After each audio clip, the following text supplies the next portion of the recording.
حدیث پاک میں آتا ہے اگر تم اللہ پر توکل کرو جیسا کہ توکل کرنے کا حق ہے، اللہ تمہیں ایسے روزی دے گا جیسے پرندوں کو روزی دیتا ہے۔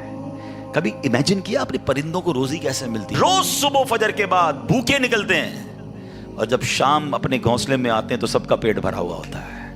سب کو کون کھلا رہا ہے؟ کوئی تو ہے جو نظام ہستی چلا رہا ہے، میرا خدا ہے۔ ایمان لاؤ نا، توکل کرو جو پرندوں کو روزی دے سکتا ہے۔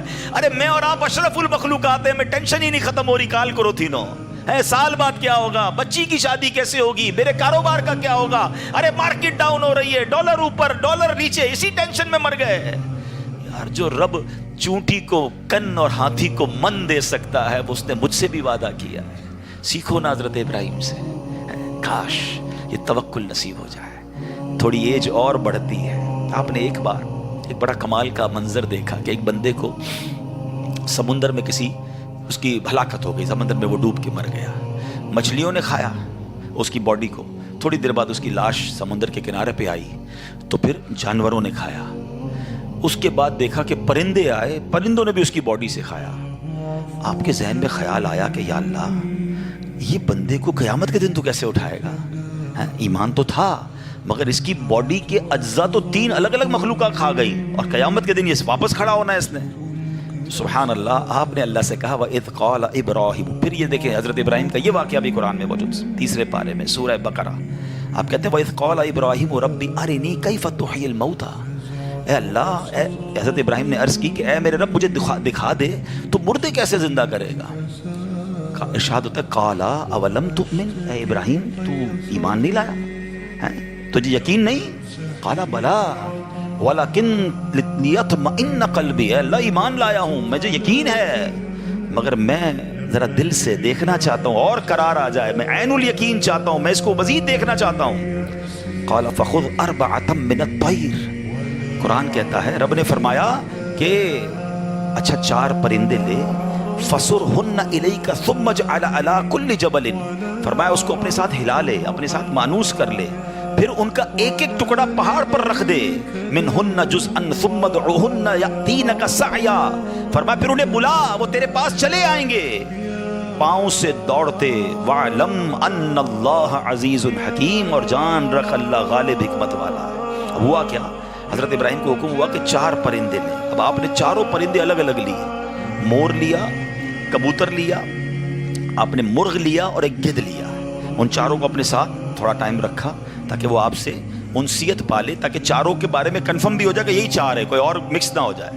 اس کے بعد آپ نے 4 کو ذبح کیا، 4 کا قیمہ بنایا اور 4 کا قیمہ مکس کر دیا، 4 کا الگ الگ نہیں، 4 کا ٹوٹل مکس کر دیا اور اس کے چھوٹے چھوٹے پیس سمجھ لیں 4 پہاڑ پر رکھ دیے، الگ الگ پہاڑوں پر، اور 4 کی جو چہرے تھے یعنی ان کی کھوپڑیاں تھیں وہ اپنے پاس رکھی، اس کا قیمہ نہیں بنایا، یعنی ان کے سر آپ کے پاس ہیں 4 پرندے کے، 4 کا مکس قیمہ ہو چکا ہے اور 4 الگ الگ پہاڑ پر رکھ دیے۔ قرآن نے کیا کہا تو انہیں پکارو، اب یہ بھی ذرا میں آگے آ کے بتاؤں گا اس ایک خوبصورت آیت کے اس جز سے کیا سیکھنے کو مل رہا ہے۔ قرآن نے کیا کہا کہ انہیں پکارو، تو آپ نے کہا یا ایھا الدیک، اے مرغ، یا ایتھا الحمامہ، اے کبوتر، یا ایھا النسر، اے گدھ، یا ایھا الطاؤس، اے مور۔ آپ کی پکار پر وہ 4 پرندے جو ہیں ان کا قیمہ آسمان پر اڑنا شروع ہوا۔ فکشن، گرافکس، آج کل اینیمیشن کا دور ہے، کمپیوٹر پر جناب لوگ بہت ساری چیزیں بنا لیتے ہیں۔ سنو 5000 سال پہلے قرآن میں یہ واقعہ موجود ہے کہ کیا ہوتا ہے، ان 4 کا قیمہ اڑتا ہے اور اب جس کا مرغ کا ہے وہ مرغ کی طرف، مور کا ہے تو مور کی طرف، کبوتر کا 4 کے جسم پورے کمپلیٹ ہوتے ہیں، سر نہیں ہے، سر تو آپ کے پاس ہے نا۔ وہ 4 پرندے بغیر سر کے دوڑتے ہوئے آپ کے پاس آتے ہیں، زندہ ہو جاتے ہیں مگر سر نہیں ہے، قریب آتے ہیں تو حضرت ابراہیم نے ان کا سر جو ہے وہ واپس ان کے پاس لگا دیا، سب سر بھی ان کا لگ گیا، آ کر دانہ چگنے لگ گئے۔ حضرت ابراہیم نے اپنی آنکھوں سے مردوں کو زندہ ہونے کا واقعہ دیکھا اور آپ کے دل کو اطمینان اور قرار آیا، میرا رب یہ ہے۔ کیسے کہتے کسی کو شیر کھا جائے، کسی کو مچھلی کھا جائے، کسی کی سمندر میں موت آ جائے، معاذ اللہ کسی کے پرخچے اڑ جائیں، کوئی آگ میں راکھ ہو جائے، میرا رب چاہے تو سب کو دوبارہ جسم، ان کی تمام باڈی کو پھر کریٹ کرے گا اور وہ قیامت کے دن جمع ہوں گے۔ حضرت ابراہیم نے اپنی آنکھوں سے دیکھا، حضرت ابراہیم علیہ السلام کے اس واقعے سے کیا سیکھنے کو ملا؟ پہلی بات، میرے رب کی قدرت کیسی ہے، ان اللہ علی کل شیء قدیر، ٹھیک ہے۔ دوسری بات، علماء کہتے ہیں، صوفیانہ تفسیر اس کی لکھی گئی کہ 4 پرندے کیوں لیے گئے، کبوتر، مور، گدھ اور چوتھا مرغ۔ فرمایا ان چاروں کی نا ایک بری خصلت ہے۔ مرغ ہے، اس کے اندر شہوت بہت ہے۔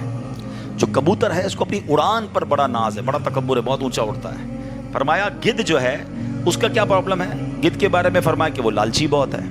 اچھا، پھر اس کے بعد ایک اور پرندہ ہے مور، اس کو اپنی خوبصورتی پر بڑا ناز ہے، وہ خوبصورتی کی وجہ سے بڑا پراؤڈ فیل کرتا ہے۔ تو فرمایا یہ 4 بری عادتیں ہیں، اس کو ذبح کر کے یہ پیغام دیا گیا کہ اگر تم بھی اپنی اونچی اڑان، اپنے اونچے مرتبوں، اپنے اونچے مقام کا تکبر چھوڑ دو، اپنی خوبصورتی پر گھمنڈ کرنا چھوڑ دو، ہوس اور شہوت کے بعد اپنے آپ کو بچا لو، لالچ کر کے دنیا کے مال کے پیچھے بیڑا غرق اپنا نہ کرو، اگر ان عادتوں کو ذبح کر دو تو اللہ آج بھی تمہارے دل کو زندہ فرما دے گا۔ ان کو زندہ کیا نا، فرمایا ان عادتوں کو ختم کرو، رب تمہارے دل کو زندہ فرمائے گا اور اس میں نور داخل فرما دے گا۔ علماء نے اس کی صوفیانہ تفسیر یہ لکھی۔ اور اب ایک اور عقیدے کی بات بھی، کنفیوژن پھیلانے والے بہت کنفیوژن پھیلاتے ہیں، میں تو قرآن سے آج آپ سے بات کر رہا ہوں نا۔ اللہ نے کیا کہا کہ انہیں پکارو، وہ تو دنیا میں نہیں تھے پرندے، مر چکے تھے، کیما بن چکا ہے، کیما بنے ہوئے پرندوں کو رب کہہ رہا ہے پکارو۔